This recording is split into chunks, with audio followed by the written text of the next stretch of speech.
Pinakamahalagang kahoy para sa akin. Bakit ako nagtanim?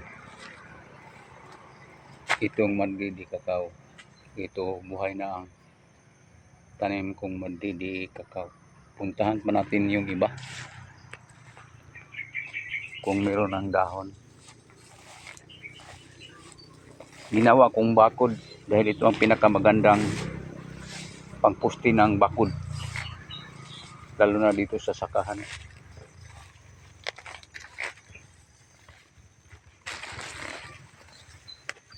So ito buhay na. Magtanim kayo sa kahoy na ito dahil maraming benepisyo, lalo na ang dahon dito pwedeng gawing pesticide. At saka yung puno, kapitan ng orchids. At maganda rin ang uling.